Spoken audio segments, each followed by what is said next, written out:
Greetings, good people. I greet you on this Ogbè'Ṣẹ, and the Holy Odu Ogbè'Ṣẹ came to me, and I wanted to share a story that I know from Ogbè'Ṣẹ with you. So this is the story when the Irumale were going on a journey for financial prosperity, for financial success. Before they set out on their journey, they were told to consult Ifa, and the Awos told them to sacrifice. The Irumale didn't comply, and they went ahead on their journey. When they each reached the land of financial prosperity, they're met with, just as far as the eye could see, money everywhere, and just these huge mounds of cowrie shells.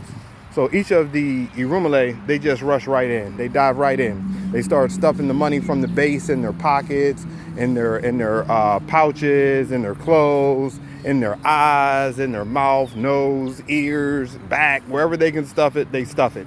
And then as they begin to leave with their treasures, they each are met with an avalanche because they were taking money from the base.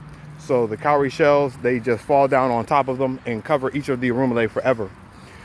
It's when it's Orumala's turn to go on this financial journey, Orumala makes or goes to consult Ifa, and the Awos tell him that he must sacrifice.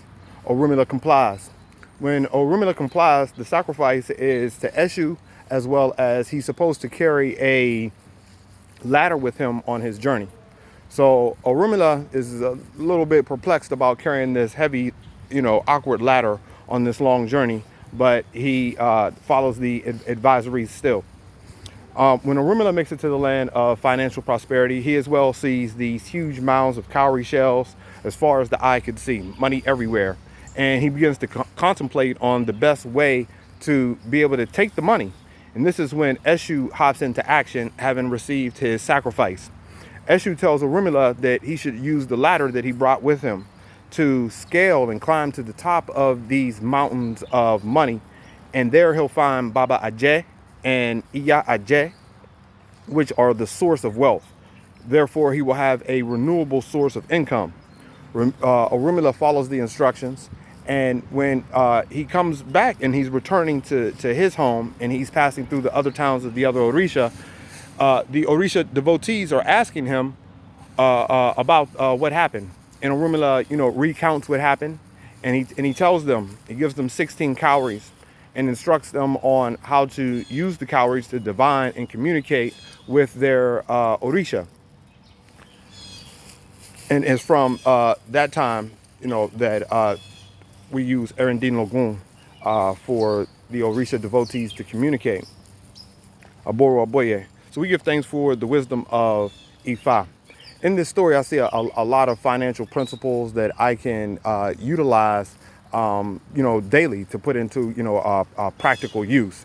One of them is when we see at the beginning of this story where the Irumale rush in, definitely taking our time to contemplate, when we're starting a business, or whether it's growth capital, for the craft that we have perfected, a skill that we've mastered.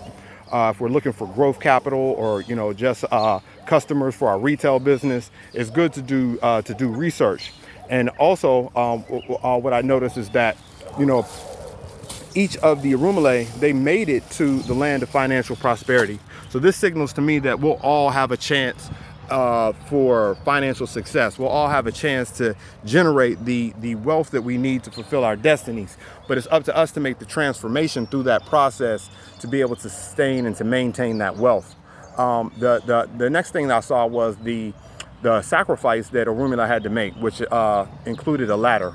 And this stands out to me because in the investment group that I'm a part of, the Asuada Investment Group, that's part of the School of Orisha Studies, where our Luo is Oloye, Obafemi Oigunwa. One of the things that we work with is, we had a DAFA for the group, and we were supposed to make Ebo with a ladder. It was a different Odu, but we were instructed that the ladder is representative of taking things one step at a time, right? Like, you don't climb a ladder by just hopping up each rung. You go through the process, as I stated earlier, right?